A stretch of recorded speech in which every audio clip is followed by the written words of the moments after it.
Hello and welcome to Celebrate Swahili, where we give you the keys to conversational Swahili so you can get to speaking in this beautiful language real fast. Today we have a very important topic in any language. It's the topic of personal pronouns. And when it comes to personal pronouns, it does not get easier than Swahili, because Swahili doesn't have a lot of conjugation like some of the other languages that I have learned. So we have 5 personal pronouns that we're going to be working with today. The first one is I, Swahili, na, we. So you're going to have 2 versions and you can use either one of them. Tunaweza or twaweza. Twa or tuna. Either of them will work really well. If you think about tuna the fish, you got that. You, una, wa. He or she. In Swahili, there is no gender difference when it comes to personal pronouns. You can use he or she and it will be just the same. And you can either use Anna or you are. Anna, like the name Anna, or you are. Now, you are is more of a deeper Swahili. Same thing with twa, same thing with wa. So there's some parts of Swahili land that most people use tuna, and others use twa. And the final one is they, wana. Again, that's some parts of Swahili will use wana. Some other parts of Swahili nation will use wange. Don't worry about making sense out of all this, because the next one will give you a much better idea of what we're talking about. Because we give you an example here. So, for instance, when you use the word want, and then you conjugate that with personal pronouns, now you get to see how things can make sense. Because want in Swahili is nataka.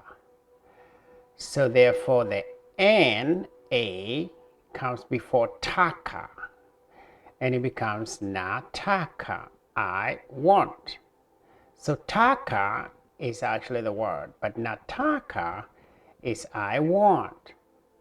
Now, when it comes to we want, twataka.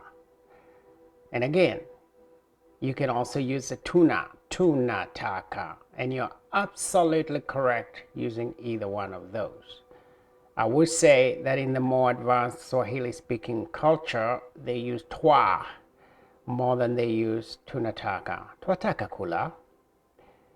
Or you can say tunataka kula, which means we want to eat. When it comes to you, wataka, unataka. He, that's an easy one, anna, anataka, or yuataka. Anataka or yuataka. When it comes to they, wanataka, wangetaka. So just using the word want, you can see how the conjugation goes. And it's pretty easy, especially when we start using examples. I've got a few more verbs here that, actually nouns, I'm sorry, that you can use to conjugate your personal pronouns. So following the same flow or pattern here, penda is love or like. So if you were going to say I like or I love, how would you say that? I na penda. See how easy it is? Na penda. If you were going to say we want, tunapenda, twapenda. If you're going to say you want, unapenda. He wants or she wants, anapenda, yuapenda. They want, wanapenda, wangependa. So with the thing I'm trying to make sure you get, if you get this, everything else comes very easy, is that the only conjugation that you have is in the personal pronouns. The words themselves do not change for the most part. There may be a few that do, but most of them don't. So you will be more than safe to have that pattern locked in your mind somewhere. If we look at the other ones down here, hitaji. Hitaji is need. So I need. Nahitaji. See? Very easy. So how would you say they need? You got two choices. Wanahitaji, wangehitaji. Omba, ask or pray. Omba, just like many other words in other languages, has two meanings. It can mean ask, naomba, I ask, or naomba, meaning I pray. One or the other will be correct, depending on the context. That's how you know which one you're using. So if you're in the church and people are praying, or in a mosque or some place like that, and people say naomba, you know they're praying. But if someone approaches you and say naomba nipe maji, give me some water please, I'm asking for some water. All right, now tamani is desire. Tamani. You're learning a lot of good vocab here today. Tamani is desire. So following the same pattern, how would you say you desire? You desire. Una tamani. Una tamani. How would you say she desires? Remember now, even though in English desire becomes desires, in Swahili it does not change. Anatamani. How would you say we desire? Tunatamani. How would you say they desire? Wanatamani. It's very, very, very easy once you catch the pattern. When you go to the last one there, nunua, it's the same thing. Nunua is to buy. Nanunua, I buy. Tunanunua, we buy, or we are buying. They buy. Wananunua. So I love Swahili because it's very easy to add things here. Now here we've got a few more. I wanted to add some extra verbs, but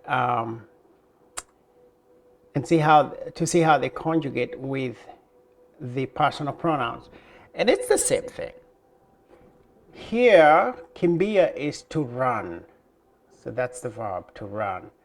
So how would you say you run? Una kimbia.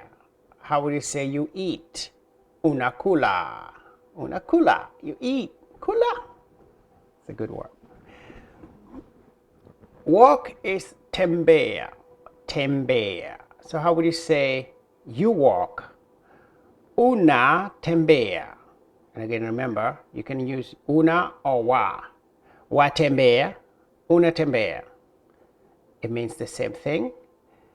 Just depends on which part of Swahili land you are in. Rudy, come back. Come back.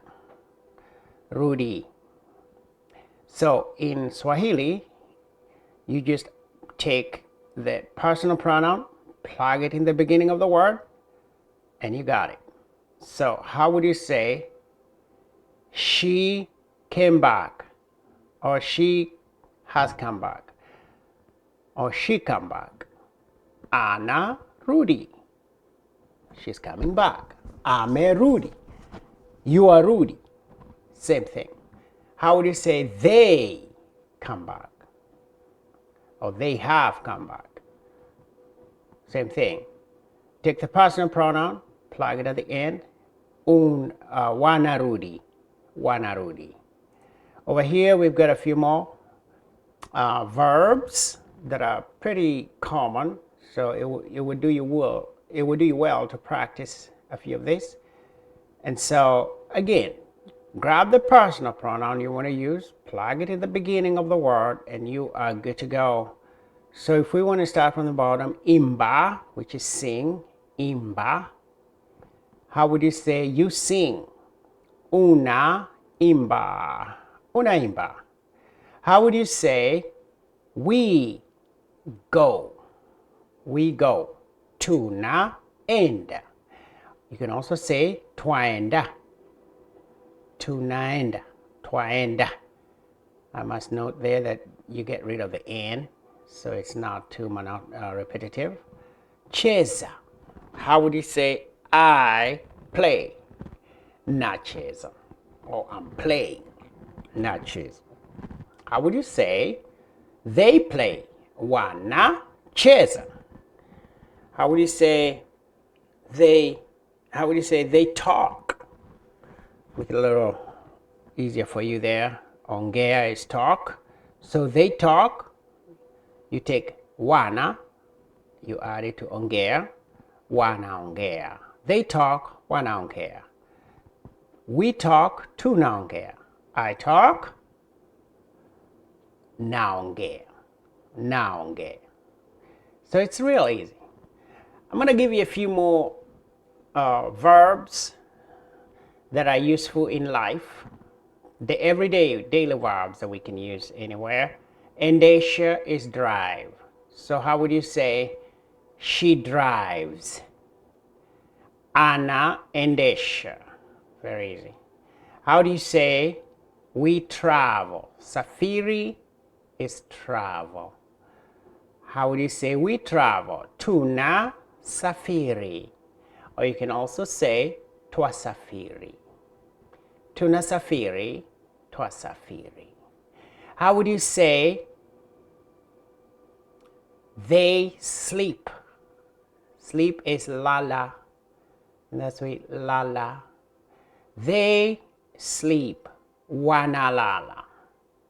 Wanalala. How would you say she is sleeping? She is sleeping. Analala. Analala. How would you say I read?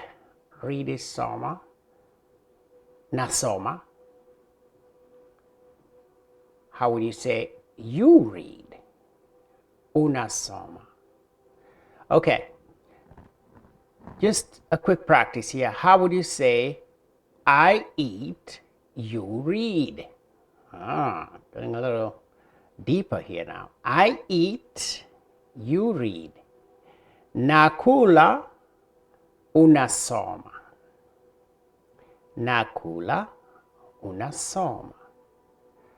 How would you say I need, you travel?